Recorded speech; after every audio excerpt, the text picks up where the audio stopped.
네, 또 오늘도 또 이렇게 나오신 여러분 환영하고 축복합니다.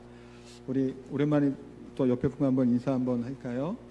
더운데 시원한 은혜 받으시기 바랍니다. 더운데 시원한 은혜 받으시기 바랍니다. 네, 축복합니다. 네, 우리 지금 올림픽 시즌이죠. 올림픽도 보고 계신가요? 저는 뭐 잘 안 봐서 올림픽을 가끔 뭐 하이라이트나 또 애들이 뭐 보면 그거 정도 보는데 세계 뭐 선수권 올림픽 우승을 하면 정말 박수 갈채를 받고 그 영광스러운 그 단상에 올라가죠. 혹시 여기 계신 분들 중에서 금메달 따면 이렇게 동해물 가면 나오잖아요. 음악 이렇게 하면 그거 보면 어떤 감정이 되세요? 막 가슴이 막 두근두근 하시나요? 눈물이 울컥하고? 제 아내는 울컥해요. 왜 그런지 모르겠어요. 아니 뭘 금메달 따고 애국가 나온다고 그냥 막 눈물이 그런 해갖고 막 복받쳐도 뭐 왜 그런지 저는 이해할 수가 없는데 저는 별로 그러다 보니까 안 봐요. 별로 이렇게 감흥이 없더라고요 저는. 근데 어쨌든 간에 운동 선수들은 그런데 정말 오랜 시간 동안 어떤가요? 그 메달을 뭐 따든 못 따든 간에 올림픽 대회에 나와서 그 뛰기 위해서 얼마나 애쓰고 노력을 하나요? 파리 올림픽 가운데 개막식에서 몇 가지 좀 이슈가 있었던 거는 아시죠? 무슨 이슈가 있었죠?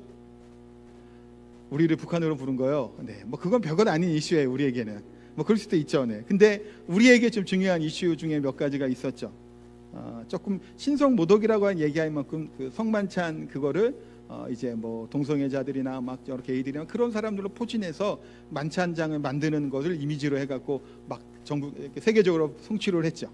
그리고 거기에 나와 있는 그게 너무 사실은 조금 지나칠 정도로 그런 동성애 쪽이나 뭐 그런 쪽이 너무 많이 했어요. 그래서 이게 중간에 있는 어떤 여자는 뭐 이렇게 후광처럼 이렇게 빛나는 뭐 그거 그 간도 쓰고 뭐 그런 모양이 나와서 이슈가 논란이 되니까 뭐 내렸다고 얘기는 뭐 들은 것 같은데 초반에 하여튼 개막식 때 뭐 그런 이슈들이 사실은 있었죠. 누가 이런 얘기를 하더라고요. 만약에 이슬람이나 뭐 그런 거 갖고도 그렇게 할 수 있냐고. 못하겠죠. 우리 기독교 갖고는 그래요. 왜냐하면 우리는 폭력적으로 그들을 대하지 않기 때문일 거예요. 근데 하여튼 그런저런 이슈가 있어요. 왜냐하면 프랑스의 프랑스 혁명 같은 경우는 기본적인 그들의 사상의 전제는 뭐가로 시작한 거냐면 그 신을 부인하는 걸로 시작을 한 거예요. 사실은 그들은 프랑스 혁명은 아시죠? 그 프랑스 혁명 단두대에서 나가잖아요. 그거는 기본적으로 하나님을 배제하는 사상이 들어있어요. 그러다 보니까 프랑스 같은 경우는 약간 좀 그런 것이 있습니다. 하여튼 뭐 그 얘기하려는 건 아니고 어쨌든 그런 이슈들도 있었고. 그런데 제가 이제 그 올림픽을 오늘 설교 준비하다가 우리나라 선수들이 금메달을 했다면 어느 정도 돈을 받을까를 좀 검색을 한번 해봤어요. 그랬더니 연금으로 받으면 월 100만 원을 받습니다. 일시금으로 받으면 6,720만 원. 포상금이 또 있어요. 6,300만 원이에요. 그러니까 그냥 일시금으로 다 받으면 1,200만 원, 1억 2천 뭐 얼마가 되겠죠. 그 정도를 받아요. 그러면 금메달을 2개 따면 연금으로 얼마 받는 건가요? 200인가요? 아니에요. 무조건 100만 원까지입니다. 최고 점수가 연금 점수가 110점이던데 그 최고 액수가 100만 원이에요. 그래서 2개든 3개든 4개든 5개를 따도 연금은 100만 원까지. 그러면 뭐 삼관왕한 분들은 어떻게 돈을 받을까요? 금 하나는 연금으로 받을 것이고 나머지 금 2개는 일시금으로 받겠죠. 그런 식으로 아마 한다고 합니다. 그러니까 우리나라 같은 경우는 포상금이 꽤 많이 줘요. 남성 같은 경우는 군대 안 가면 뭐가 있죠? 군 면제 또한 있죠. 뭐 굳이 면제까지 필요한가 저는 생각이 지금 또 합니다만 지금 하여튼 그래요. 하여튼 그런데 일본 같은 나라는 우리나라처럼 그렇게 많이 보상금이 안 나오더라고요. 근데 일본의 그 스포츠 체계를 보니까 조금 우리랑 다르더라고요. 우리나라는 엘리트 체육이잖아요. 집중적으로 육성을 해요. 그 비인기 종목들은 우리가 뭐 하는지도 모르고 있다가 올림픽만 되면 펜싱을 저렇게 하는구나 라고 이제 알잖아요. 그렇게 우리는 그 선수를 육성하고 소수의 엘리트만 하는데 일본이나 다른 나라들은 좀 생활체육이 좀 많이 발달됐다. 특히 일본이 그렇다 하더라고요. 전 그게 앞으로는 좋을 것 같아요. 그래서 학교나 이 주변에 즐길 수 있고 놀이할 수 있고 함께 체육할 수 있는 시설들을 더 많이 확충하는 게 우리 모두에게 더 유익하지 않나. 왜냐하면 금메달 갖고 국가 위상이 이제는 시대가 그렇게 올라가지 않아요, 사실은. 어쨌든 간에 그렇게 하는데 거기는 뭐가 있냐면 기업에서 후원을 이렇게 한대요. 그래서 이 사람들은, 일본 사람들은 기업에 다 들어가는데요. 우리는 운동만 할 거 아니에요. 근데 이 사람들은 오전에는 그 일을 한대요. 그러니까 무슨 건설회사 들어가면 오전에는 건설회사 업무를 보는 거예요. 그리고 오후에는 운동을 해요. 그런 식으로 한답니다. 그래서 이들이 그 이제 만약 은퇴를 하고 올림픽이 더 이상 안 나가고 운동선을 그만하면 어떻게 될까요? 그대로 거기서 일하는 거예요. 그렇게 간대요. 괜찮은 것 같아요, 내 나름. 그래서 나름 그 회사에서 이제 좀 비인기 종목 같은 경우는 뭐 코치나 뭐 그런 시설들을 하기가 어렵잖아요. 그러니까 회사 차원에서 고용을 하고 그 사람들은 이 회사를 홍보해주고 그러면서 그 본 이 회사의 일도 오전에는 하고 오후에는 뭐 운동하는 식으로 해갖고 진행된다고 해요. 그들이 이렇게 이들을 뽑는 이유가 있대요. 왜냐하면 운동선수들은 루틴이 정확하죠. 아침에 일어나면 운동하고 하는 그것이 성실하잖아요, 사실은. 그래야 운동하죠. 그정 메달 정도 딸 올림픽도 나갈 선수들은 굉장히 성실하죠.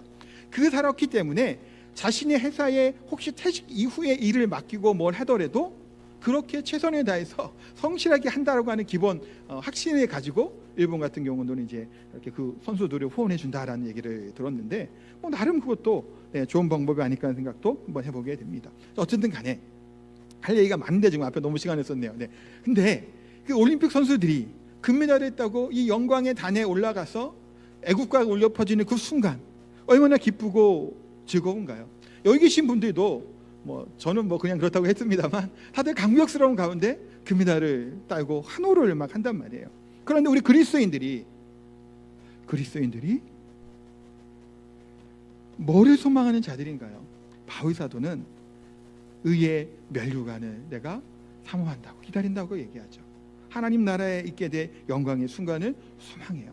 그런데 우리가 하나님 나라에 가지 않고도 이 땅에서 뭐 어떠한 기쁨과 즐거움을 누리며 살아가게 되나요? 어찌 보면 성령의 충만한 가운데 우리가 그리스도인으로 누리고 체험되어지는 또 놀라운 것도 우리가 겪으며 살아간다라는 거예요. 오늘 본문에 예수님께서 기도하러 산에 올라가신 거예요.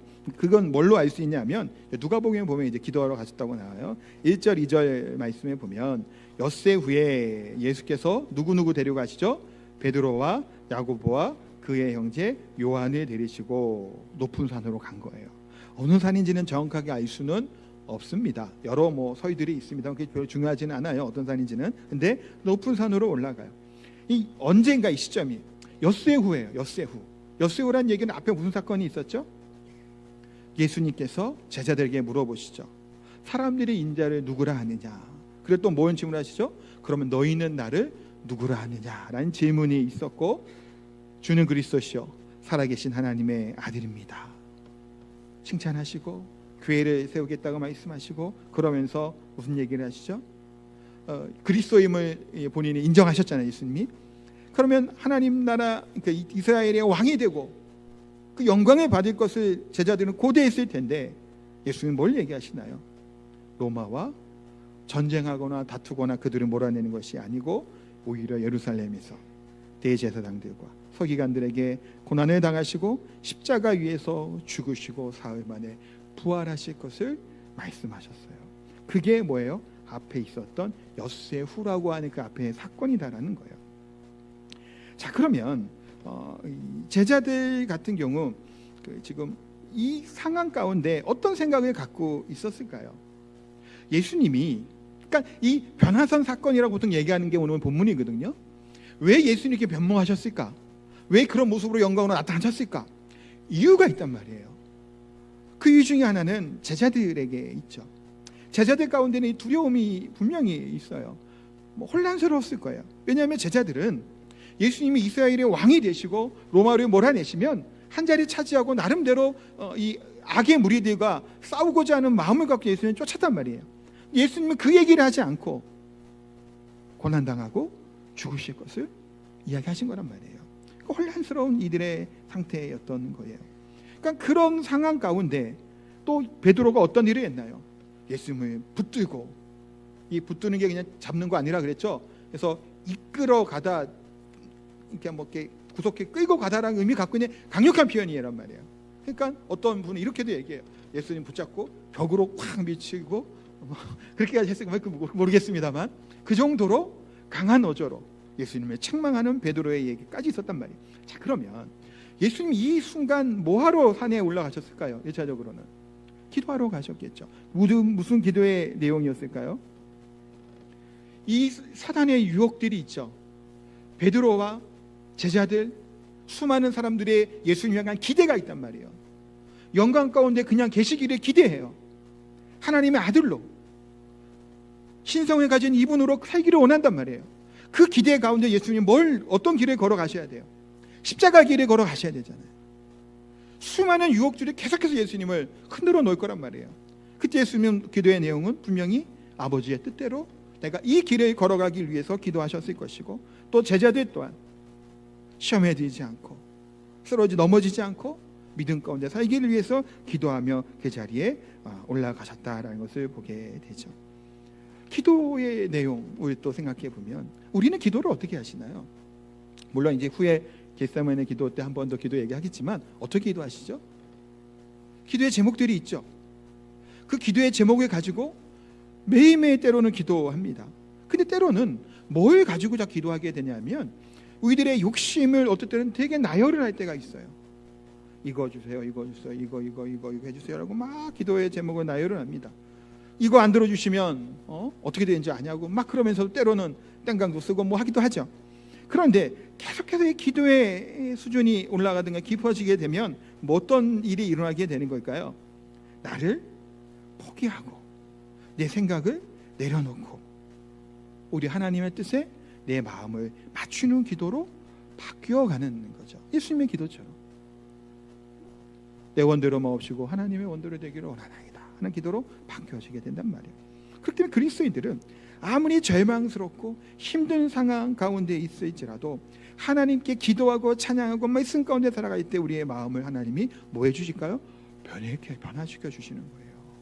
그걸 경험하고 살아가는 사람들이에요. 경험하시나요? 모르시나요? 그냥 살아가시나요? 바꾸어 주시는 거예요. 시기, 질투, 미움, 다툼 이와 같은 마음을 바꾸어서 사랑과 은혜와 화평 가운데 살게 하시는 분이 우리 하나님이시라는 거예요. 로마서 5장 5절에 보면 소망이 우리를 부끄러워하지 아니함은 우리에게 주신 성령으로 말미암아 하나님의 사랑이 우리의 마음에 부은 바 됨이니.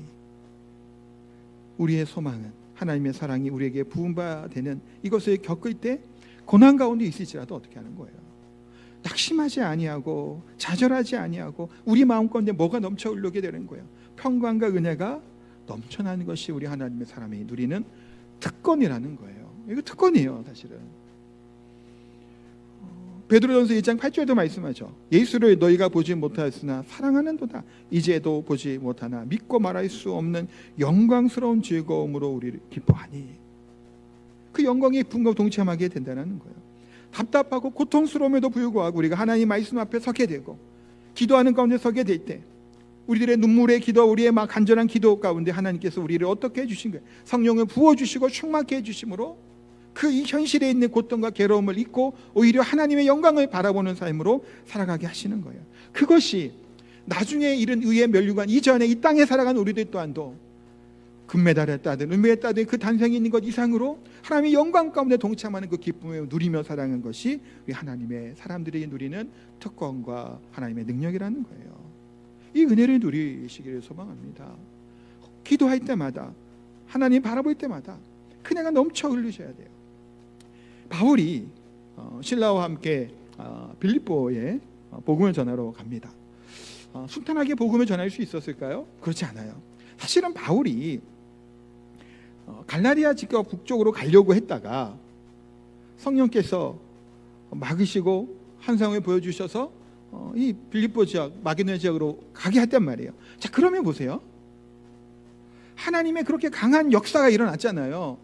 깨닫게 해주시고 그 길로 열어주셨어요. 그때면 그러면 그 가는 지역에 무슨 일이 막 일어나야 될까요? 우리 생각하면 막 전도하면 막 3,000명, 4,000명이 막 일어서야 될 거 아니에요. 내가 계획했던 것도 바꿔가면서 하나님 말씀에 순종해서 갔는데 근데 뭐가 있었어요? 빌립보에 잘 모르시나요? 네. 귀신 들린 여자 아이가 있었죠. 점치는 아이가 있었는데 또 쫓아다니면서 막 이렇게 하니까 귀신을 쫓아내줘요. 묶였던 게 자유롭게 됐죠. 선한 일을 했단 말이에요. 그때 주인이 있었을 거 아니에요. 주인이 바울을 고소합니다. 그랬더니 그냥 잡아가서 때리고 채찍질하고 옥에 가둔 거예요. 그러면 아니 뭐 잘못한 게 뭐가 있나요?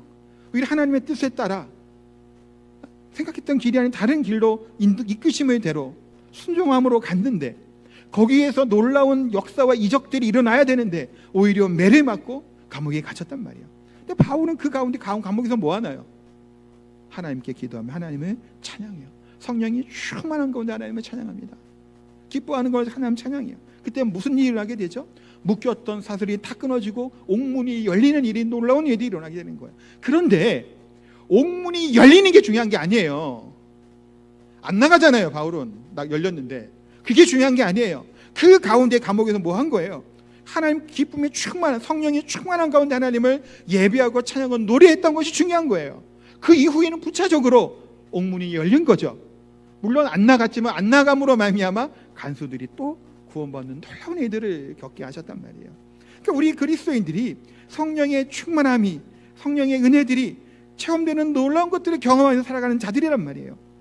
그럴 때마다 우리가 낙심하고 좌절할 때 그 인도하심을 받게 되죠. 근데 예수님은 딱 보시면 하나님의 아들이에요. 하나님이시죠. 근데 사람들이 예수님을 그렇게 알고 있었나요? 몰라요. 소수의 사람만 예수님을 따르고 제자들조차도 예수님에 대해 잘 몰랐단 말이에요. 바리새인과 서기관들은 어떤가요? 예수님을 쫓아다니면서 시비를 걸어요. 근데 예수님은 어떻게 하죠? 계속해서 사랑을 베푸시죠. 능력을 행하죠. 그런데 인정하지를 않아요. 우리 같으면 어떤 생각이 드나요? 어떤 생각이 들까요? 그러면 우리 이런 경우가 있잖아요. 교회에서 우리가 봉사를 해요. 교회에서 우리가 봉사할 때 창제 쓰시는 분도 뭐 기대하고 바라고 뭐 하시는 거 아니잖아요. 이 자리에 쓴 거. 그냥 기쁜 마음으로 하나님의 사랑하는 마음, 교회를 사랑하는 마음으로 이렇게 봉사를 한단 말이에요. 근데 봉사를 하고 하다가 보면 어떤 일이 있을까요? 뭐라고 자꾸 하는 사람들이 있어요. 잘했든 못했든 뭐 이렇쿵 저렇쿵 자꾸 말들을 때로는 하죠. 수고하고 애씀에 칭찬해주고 격려해주지는 못할 망정 오히려 정죄의 화살을 갖고 잘했니 못했니 뭐라고 하는 경우들이 많아요. 실제로는. 그래서 어떤 마음이 들어요? 그러면 아유 내가 이제 봉사는 앞으로 다시는 안 한다고 그냥 예배만 잘 드리고 가야지 하고 예배만 드리고 집에 가시는 분들이 많죠. 상처받은 분들도 꽤 있어요. 사실은 뭔가를 열심히 하다 보면 앞에서 뭐를 하면요 칭찬을 받아야 되는데 뭔가를 열심히 하는 사람들은요 오히려 어떤 일 하면 지적을 당하고 정죄를 당하고 손가락질을 당해요. 어떤 경우는 그렇게 섬기지 본인은 않으면서 그렇게 애쓰시는 분들을 뭐라고 하는 경우들도 사실은 있죠. 뭐 교회만 그러겠어요. 사실은. 그럼 어떤 마음이 들어요? 그냥 안 하고 싶은 거예요. 괜히 뭐 한다고 했다가 뭐라는 소리 들으니까. 예수님 같아도 우리가 예수님 같으면 봉사도 그러고 안 하고 싶은데 십자가에 죽으셔야 된단 말이에요. 이거를. 근데 이 수많은 제자들마저도 예수님에 대한 이 마음과 그것을 몰라주잖아요. 마지막 겟세마네 동산에서 기도하실 때도 시험에 들지 않게 이렇게 기도하라고 하는데 이 베드로, 야고보, 요한은 뭐 하고 있었어요? 콜콜 자고 있단 말이에요. 지금 죽겠다고 할 만큼 그 간절한 마음으로 기도하고 있는 이 순간에도 같이 따라다니고 있는 이 세 명의 제자들은 자고 있어요. 제자 중에 하나는 자신을 배신하죠. 부인하죠. 그 가운데서도 십자가에서 어떤 일을 겪어요? 네가 만약에 그리스도면 내려오라고 얘기하잖아요. 마지막 또 시험이에요. 내려올 수 있잖아요. 예수님이라면 얼마든지 가능하잖아요. 하나님이신데 천구 천사 부르면 그 로마든 뭐든 다 멸하실 수 있어요. 하나님은. 그럼에도 불구하고 뭐 하시는 거예요? 그 길을 걸어가셨죠. 십자가 길을 걸어가신 거예요. 모든 사람들 주위의 사람들을 때로는 실망시키는 일이었어요. 제자들을 실망시키는 일이었죠. 제자들의 기대는 그게 아니었단 말이에요. 물론 어리석고 몰라서 그런 거긴 하지만 그런 수치와 조롱과 비웃음을 참아가면서 그 길을 걸어가셨죠. 누가 강제로 시키나요? 아니죠. 하나님의 뜻에 순종함으로 기뻐하는 가운데 그 길을 걸어가신 것이 예수님의 순종의 길, 예수님이 걸어갔던 그 길이라는 거예요. 예수님은 이 하나님이 원하신 그 길에 순종하며 오히려 따라가기 위해서 기도하는 이 기도의 체험을 가졌던 거예요. 근데 이 기도하는 가운데 어떤 일이 일어나게 되나요? 예수님이 변형대사 2절에 얘기하고 있죠. 그 얼굴이 해같이 빛나며 옷이 빛과 같이 휘어졌더라고 말씀합니다. 영광의 모습으로 변명하시는 거예요. 자, 그러면 그래서 보통 이제 성 붙는 사람들은 머리에 뭐 이렇게 빛나는 거 이렇게 하잖아요. 아까 파리 개막식에서도 어떤 가운데 있는 여자 머리에 뭐 이렇게 했는데 이렇게 되는 빛나는 경우가 구약에 보면 모세가 또한 그러죠. 두 번째 십계명 돌판을 가지고 내려올 때 얼굴이 광채가 났다고 성경은 말씀하고 있어요. 예수님이 그와 같이 빛난 거예요. 영광이 드러나기 시작을 했던 거예요. 입고 있던 옷까지도 다 휘어져 있던 이 순간이 나타나게 됩니다. 왜 이런 일이 일으켰습니까? 아까도 얘기했지만 16장에 제자들의 두려움, 또 혼란스러움, 또 그들이 하는 것들을 통해서 지금 변모하시는 통해서 뭘 나타내 주시는 거예요. 그것이 비참한처럼 죽지만 비참한 죽음이 아니라 가장 복되고 영광스러운 하나님의 뜻을 이루시는 일이라는 사실을 이 변화산 사건을 통해서 드러내 주시는 거예요. 또한 여기에는 누가 등장을 하죠? 모세와 엘리야예요. 3절에 보면 그때 모세와 엘리야가 예수와 더불어 말하는 것이 그들에게 보이거늘 이라고 얘기하죠. 사실은 이 극치죠. 사실이 막 변모되시고 모세 엘리야 나타나는 그 상황이 이건데, 그럼 모세와 엘리야는 무슨 의미일까요? 보통 모세를 율법의 대표자, 뭐 엘리야는 뭐 선지자의 대표 얘기는 하는데 뭐 그런 피상적인 것보다 조금 더 그 의미들을 조금 우리가 봐야 되는데, 모세는 예수님을 예표하고 예수님의 모형을 가졌어요. 요 개념을 잘 아셔야 돼요. 모세는 예수님의 모형을 가집니다. 우리가 새벽에 나오신 분들은 아실 텐데 출애굽기에 보면 예수님이 예수님이 아니죠. 모세가 하나님의 부름을 받고 시내산에서 올라가요. 근데 백성들은 밑에 있죠. 못 올라가요. 그 영광 가운데 모세가 오르락 내리락 하면서 무슨 역할을 하고 있어요? 중보자의 역할을 하는 게 모세란 말이에요. 또 모세는 신명기 18장 15절에 보시면 모세가 쓴 성경이에요. 신명기는 같이 한번 볼까요? 18장 15절. 내 하나님 여호와께서 너희 가운데 내 형제 중에서 너를 위하여 나와 같은 선지자 하나를 일으키시리니 너희는 그의 말을 들을지니라. 아멘. 자, 신명기에 보면 나와 같은 선지자라고 얘기하고 있죠. 누구 같은? 나와 같은. 그러니까 이 모세가 예수님의 모형에 있고 그런 선지자를 이제 보내주실 것이다라고 얘기하고 있어요. 근데 누구 가운데예요? 내 형제 중에서. 자, 내 형제 중에서 나와 같은 선지자. 누굴 얘기하고 있죠? 예수님이에요. 예수님은 스스로 본인을 누구라고 항상 얘기하신다고요? 인자라고 얘기하죠. 사람이에요. 그러니까 너희 형제 중에 뭐라는 얘기? 그 의미는 인간들 중에예요. 인간은 뭐 있고 있음을 이야기하고 있는 거예요. 그런 모세와 같은 선지자가 이 땅에 옴을 얘기합니다. 자, 그런 모세가 등장을 해요. 자, 또 엘리야까지 보고 말씀 요 의미를 얘기할게요. 엘리야가 선지자를 대표할 수 있는데 이 엘리야가 사역이 뭘까요? 선지자들의 사역은 종말과 심판을 이야기하는 거예요. 선지자는 대부분 종말과 심판을 이야기합니다. 수요일 날 오시는 분들 호세아 설교 계속하고 있는데 하나님의 심판의 때를 얘기하고 있죠. 종말을 얘기해요. 자, 종말은 언제인가요? 종말이 언제예요? 예수님 다시 오시면 종말인가요? 아니에요. 예수님이 이 땅에 오실 때 이미 종말은 시작된 거예요. 이 개념을 기억하죠.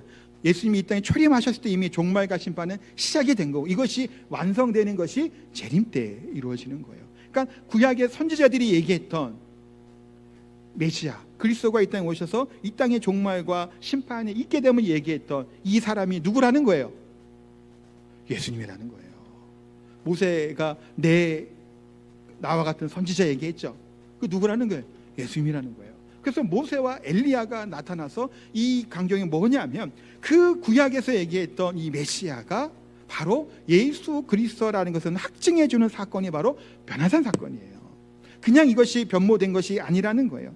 그렇기 때문에 예수님은 완전한 인간으로 오시는 이 일들이에요. 그래서 변화산 사건은 이제 하나님의 영광의 모습이라고 보면 조금 아쉽고요. 그렇게 해석하기는 뭘로 보시는 게 좋냐면 온전한 인간으로 이 땅에 오셔서 영광 받으실 것을 나타내는 것이 바로 변화산 사건이라는 거예요. 달라요. 개념은 예수님은 하나님이시잖아요. 근데 어떻게 오셔야 돼요? 온전한 인간으로 오셔야 되죠. 온전한 인간 사람으로 이 땅에 오셔서 결국에는 어떻게 하시는 거예요? 영광 되시는 거예요. 그래서 빌립보서 2장 같은 경우도 예수님의 그런 존귀, 승기학, 그러니까 표현이 신학적 용어에서 이렇게 낮아지셔서 십자가에 죽으시고 나중에 이제 부활하시는 것, 승기라고 하는데 그렇게 되셔서 영광 받으실 것을 말한단 말이에요. 그러니까 이 변화산 사건은 하나님 대신 신성 얘기하기보다는 예수님 인간의 몸을 입고 오셨던 모세와 엘리야가 얘기했던 이 너희 중에 있었던 이 하나님의 선지자, 두 번째 아담인 예수 그리스도가 이 땅에 오신 것을 확증하고 변모하시는 것처럼 나중에 부활하셔서 그와 같이 영광 받으실 것을 드러내는 사건이 바로 변화산 사건이라는 거예요. 되게 중요한 신학적 의미도 갖고 있죠. 그래서 예수님이 이 땅에 오신 이것들을 보시면 사실은 하나님이 이 땅에 오신 것도 이해가 안 되잖아요. 근데 히브리서에 보면 4장 15절 16절인데 한번 되게 히브리서의 4장 15, 16절은 되게 은혜가 되고 위로가 되는 말씀이에요. 뭐 같이 한번 읽어볼게요. 우리에게 있는 대제사장은 우리의 연약함을 동정하지 못하실 이가 아니요 모든 일에 우리와 똑같이 시험을 받으신 이로되 죄는 없으시니라. 자, 여기까지 잠깐 보면 대제사장 되신 분이 누구예요? 예수님이에요. 그런데 우리 연약함을 동정하지 못하실 리가 아니라는 거예요. 왜 그렇죠? 우리와 똑같은 시험을 받으셨다라는 거예요. 온전한 인간으로 오신 거예요. 초대교회 당시에도 이단들이 많이 있었는데요. 예수님의 신성, 하나님 되심만을 강조하고 인간 되심을 부인하는 경우들이 많았단 말이에요. 생각해 보면 아니 예수님이 하나님이신데 어떻게 인간이 되냐 생각을 한 거예요. 사실 그래서 그럴 수 있는데 그 이단이에요. 다 온전한 인간의 몸을 입고 이 땅에 오신 거예요. 그런데 죄는 없으신 분이다라는 거예요. 그래서 우리 예수님은 똑같이 오셔서 뭘 받으셨어요? 시험을 받으셨잖아요. 마귀의 세 가지 시험 다 아시죠? 시험 받으셨죠. 배고프셨죠. 피곤하셨죠. 연약함을 겪으셨죠. 좀 졸리잖아요. 졸음도 겪으시는 거예요. 하나님이 다, 예수님이 다 겪으신 거예요. 그거를. 온전한 인간이 되어서 그것을 겪으신, 우리의 모든 것을 뭐 하시는 분이에요? 다 아시는 분이시다라고 성경은 말씀합니다.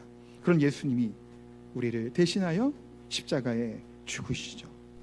그리고 부활하셔서 하나님의 영광 가운데, 그래서 이 변화산 사건은 하나님으로서의 영광이 아닌 인간으로 이 땅에 오셔서 영광을 받으실 것에 나타나는 것이 바로 변화산 사건이라는 거예요.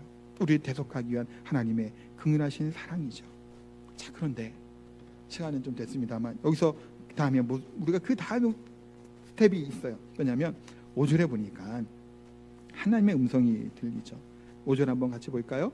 말할 때에 호련히 빛난 구름이 그들을 덮으며 구름 속에서 소리가 나서 이르시되 이는 내 사랑하는 아들이요 내 기뻐하는 자니 너희는 그의 말을 들으라 하시는지라. 자, 이 얘기는 언제 또 들어봤나요?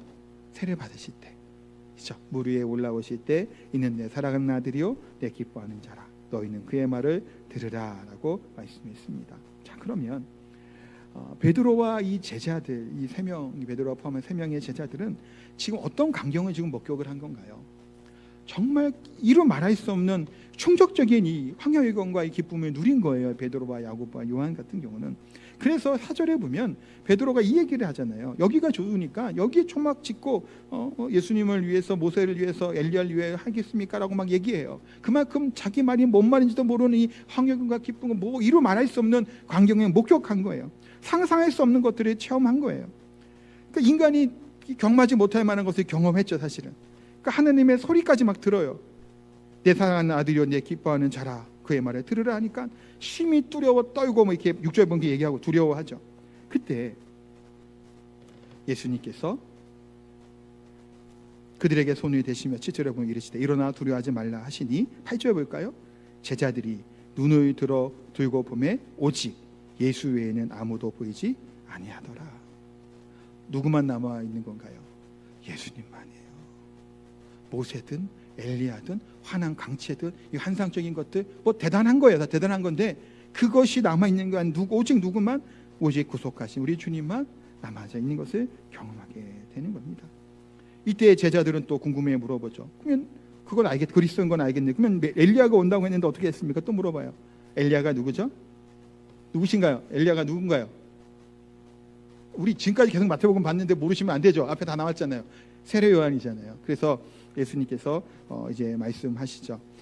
그 11절에 보면 예수께서 대답하여 이르시되 엘리야가 가요 먼저 와서 모든 일을 회복하리라. 내가 너에게 말하노니 엘리야가 이미 왔으되 사람들이 알지 못하고 임의로 대화하였도다. 인자도 이와 같이 그들에게 고난을 받으리라 하시니 그제서야 제자들이 예수께서 말씀하신 것이 세례 요한인 줄을 깨달았느니라 라고 말씀하죠. 그리스도가 오기 전에 이미 세례 요한이, 또 엘리야의 그런 심령을 가진 세례 요한이 이 땅에 왔죠. 그러하기에 저와 우리 여러분들은 이 변화산 사건을 경험하는 이 성령의 충만함을 우리가 누리고 살아가야 되는데, 또 그만이 우리가 겪어왔던 무슨 환상과 대단한 것들 중요해요. 그런데 베드로후서 1장 14절 21절까지 좀 긴데 그것을 통해서 뭘 얘기하실까요? 자, 요거 하면서 이 말씀을 정리할게요. 저랑 같이 읽으면서 제가 설명하면서 이제 읽을게요. 14절에 보면 이는 우리 주 예수 그리스도께서 내게 지시하신 것 같이 나도 나의 장막을 벗어나야 할 것이 임박한 줄을 알미라. 장막이 뭘까요? 이 몸이에요. 죽음이 임박했다라는 거예요. 베드로가. 그러니까 15절에 보면 내가 힘써 너희로 하여금 내가 떠난 후에라도 어느 때나 이런 것이 생각나려 하노라. 이제 내가 죽어도 그들에게 남겨줄 것이 뭐예요? 하나님의 말씀이죠. 그래서 베드로서를 기록하게 됐던 거예요. 그래서 16절에도 우리 주 예수 그리스도의 능력과 강리하심을 너희에게 알게 한 것이 교목이 만든 이야기를 따른 것이 아니고, 그러니까 거짓이 아니라는 거예요. 우리는 그의 크신 위엄을 친히 본 자라. 지극히 큰 영광 중에 이러한 소리가 그에게 나기를 이는 내 사랑하는 아들이요 내 기뻐하는 자라 하실 때에 그가 하나님 아버지께 존귀와 영광을 받으셨느니라.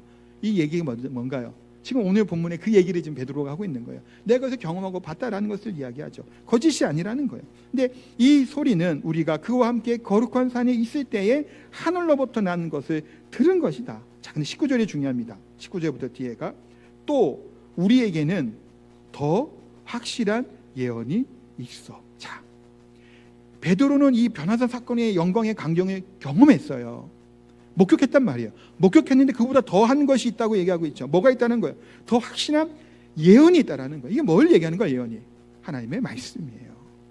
이것이 있어서 어두운 데를 비추는 등불과 같으니 날이 있어야 샛별이 너희의 마음에 떠오르기까지 너희가 이것을 주의하는 것이 옳다.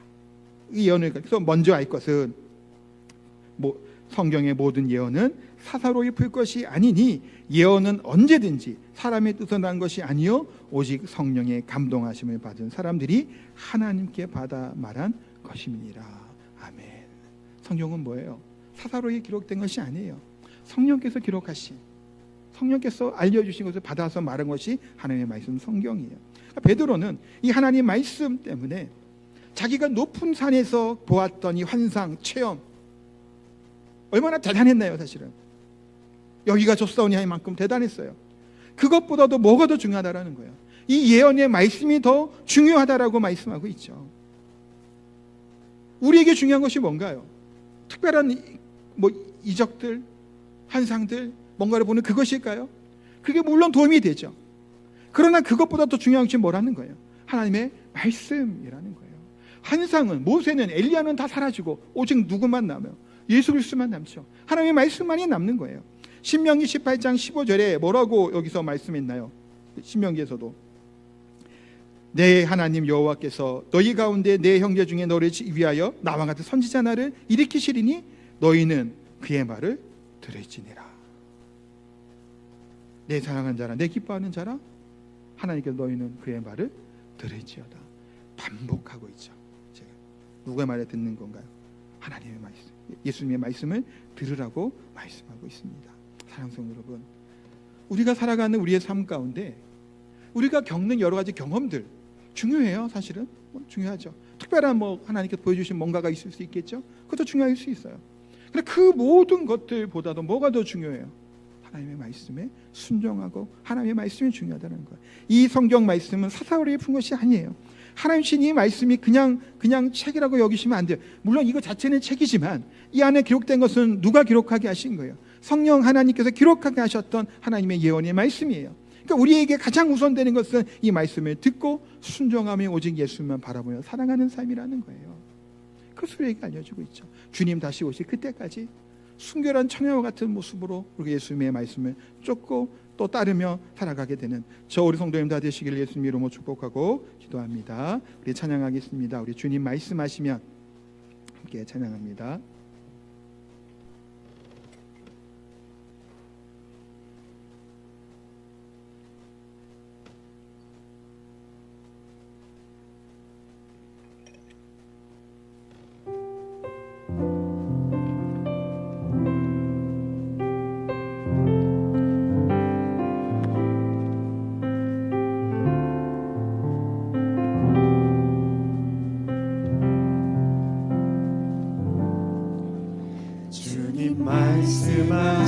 말씀하시면 내가 나가리라.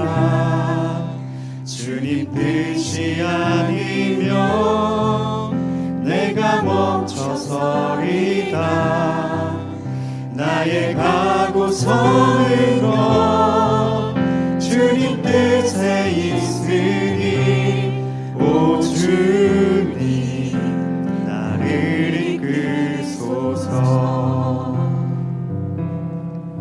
주님 말씀하시면 내가 나가리다.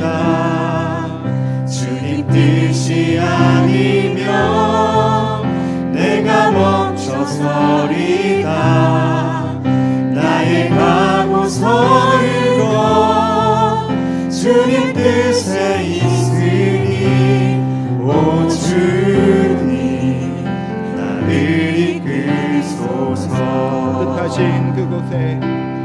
뜻하신 그곳에 나 있기 원합니다.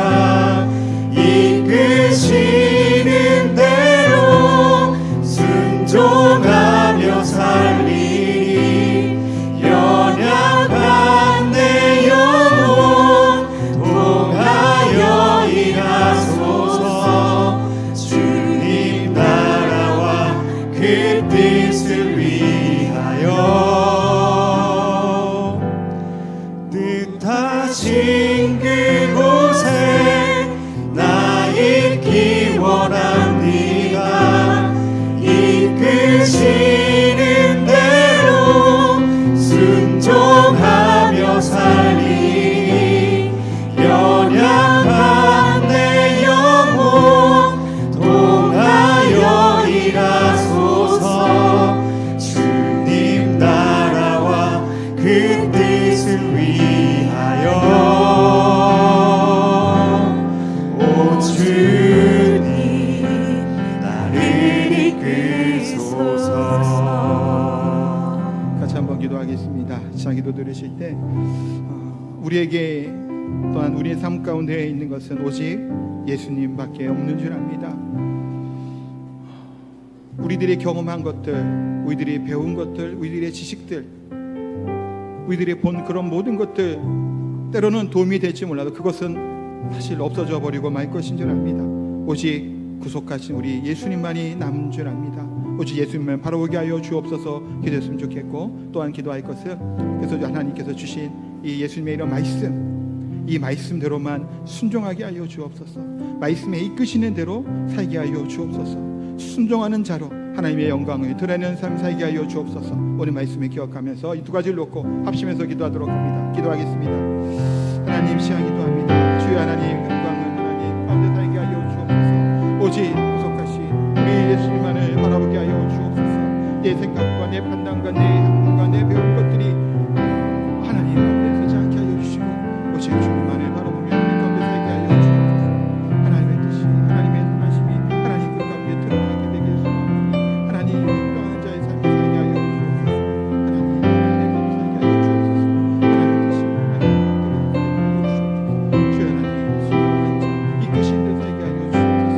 말씀하시고 순종하게 하여 주옵소서. 하나님 되게 하여 주옵소서. 주여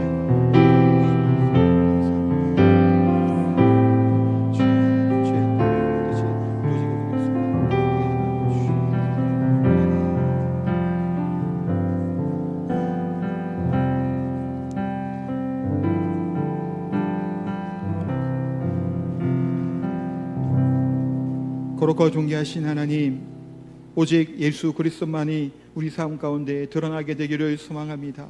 오직 예수님의 말씀만이 우리의 삶의 기준이 되며 우리를 이끄시는 말씀이 되기를 소망하오니 우리를 인도하여 주시고 이끌어 주옵소서. 우리는 순종하며 살기를 소망하오니 하나님 저희들의 삶을 저희들의 믿음을 기뻐 받아 주옵소서. 또한 우리가 하나님 말씀 앞에 또 감사함으로 귀한 예물을 하나님께 드립니다.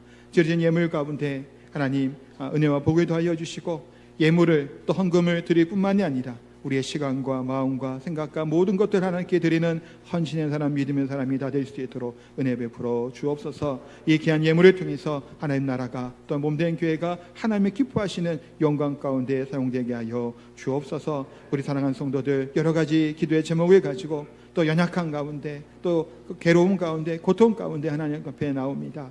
이 연약함을 하나님 취하여 주옵소서. 강건케 하여 주옵소서. 이 문제와 그런 어려움들, 이 고통의 순간들을 하나님 바꾸어 하나님 주시는 평안과 기쁨으로 살게 하여 주옵소서. 어떤 형편과 상황 가운데서도 오직 유일하신 우리 주님만을 바라보며 믿음 가운데 사는 우리 사랑하는 성도들 다 될 수 있도록 은혜 베풀어 주옵소서. 감사드립니다. 예수님의 이름으로 기도하옵나이다. 아멘.